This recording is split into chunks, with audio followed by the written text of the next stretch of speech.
welcome to this new episode of the Creepy Froggy series.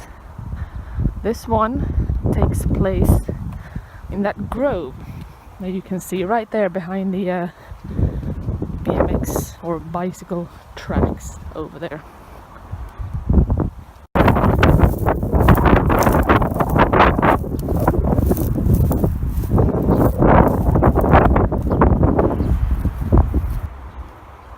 Because in this grove is the Brillinge Sacrificial stone. And here are some quick facts. It was first recorded in the archives in the 1940s in an archaeological survey.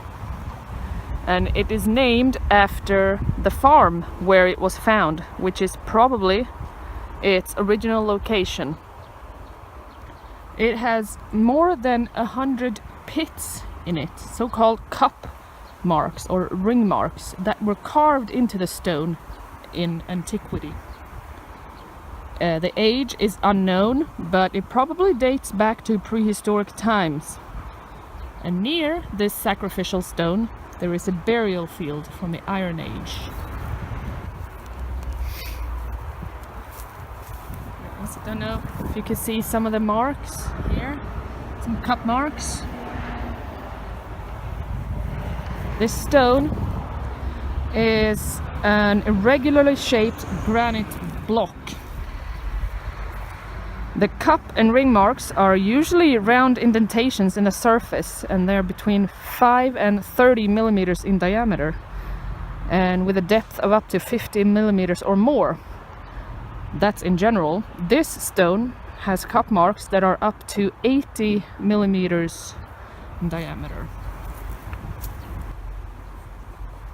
These cup marks were carved into this stone in the Bronze Age, which in Sweden was 1800 to 500 BC.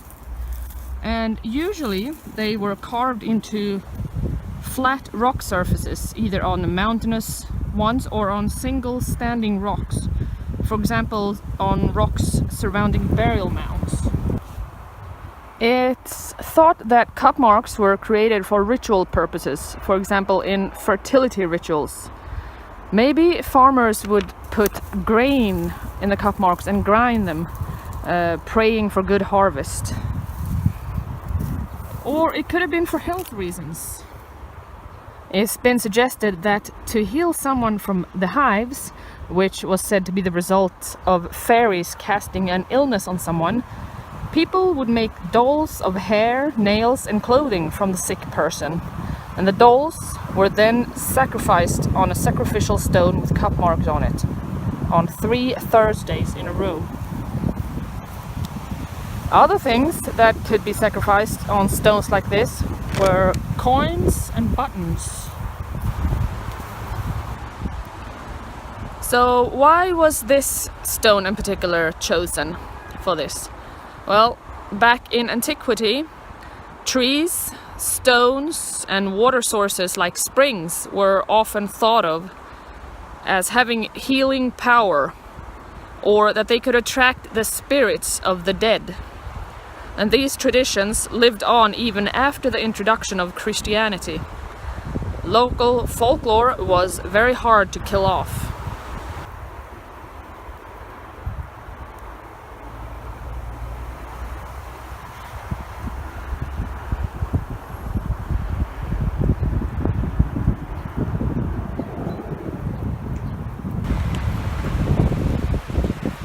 And what about that burial field?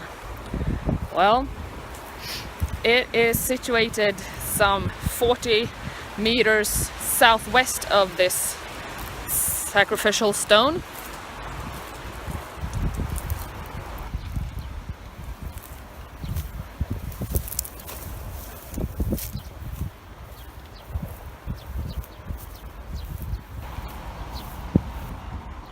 The burial ground was discovered in the 1930s, and it dates back to the Roman Iron Age, about 0 to 200 AD. And one of the graves was especially interesting, that of a child. So this child burial was discovered by a farmer who was removing stones from his field. Stones that probably were parts of the burial, since stone settings covered by mounds were common in the Iron Age. And it's likely that graves were destroyed or at least damaged by this practice to remove the stones and to plow the field. And when the farmer upturned a stone, he found a piece of bone and immediately thought there might be someone buried there, and he stopped what he was doing.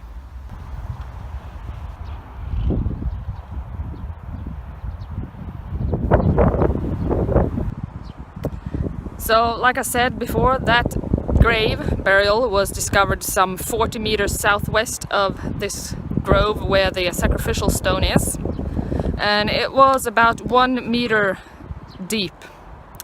And the burial contained grave goods, 3 wooden pots with food, a ceramic pot also with food, a brass buckle probably belonging to a long lost belt, and animal bones from geese and pigs.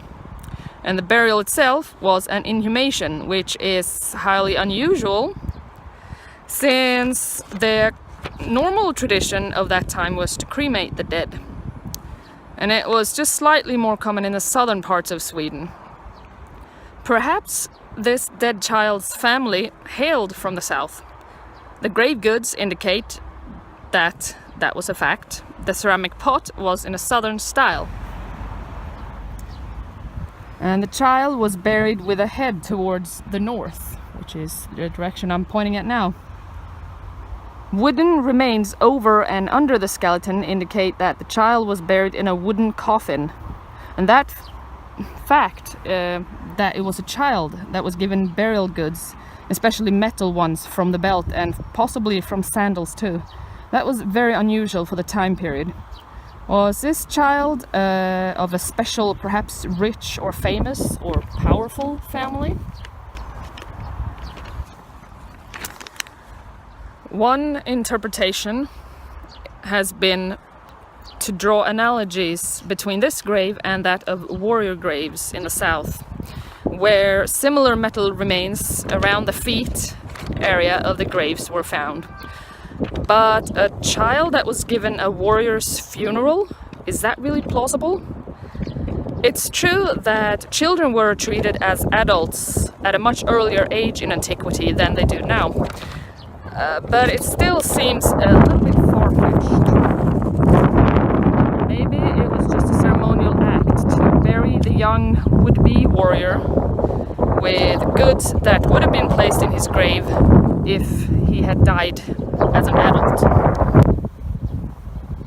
Now this place seems to be quite serene and calm, unless you look in the direction of the motorway and the shopping center that is.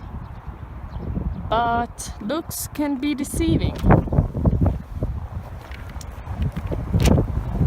It was even more beautiful and serene years ago when all this wasn't built, all these roads and motorways and shopping centers. Looking over my shoulder, you can see an animal farm right in the distance. It's a small farmstead with animals such as goats, small horses, pigs, similar things like that, that families can visit on a day out. And this farm area is called Gränby Park, and it's situated just nearby the Brillinge sacrificial stone. In the 1970s, an event took place in this area that ruined this picturesque image. At what is now a petting zoo, there was a lonely small farm where an elderly man lived alone with all his rabbits that he bred. On one April evening, the barn where the 73-year-old man kept his rabbits was torched and burned to the ground, killing many of his beloved animals.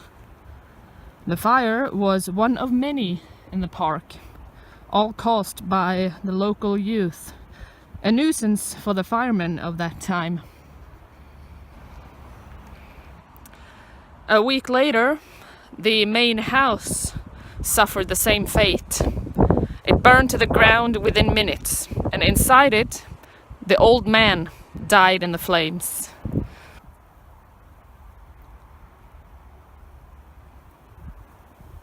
The police later caught the persons guilty of setting the house on fire and for killing the old man. 17-year-old boys.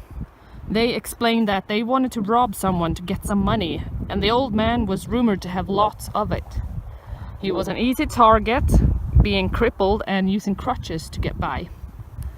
And the boys entered his house via a broken window, and when he tried to call for help, they beat him with an iron pipe, all the while demanding money from him.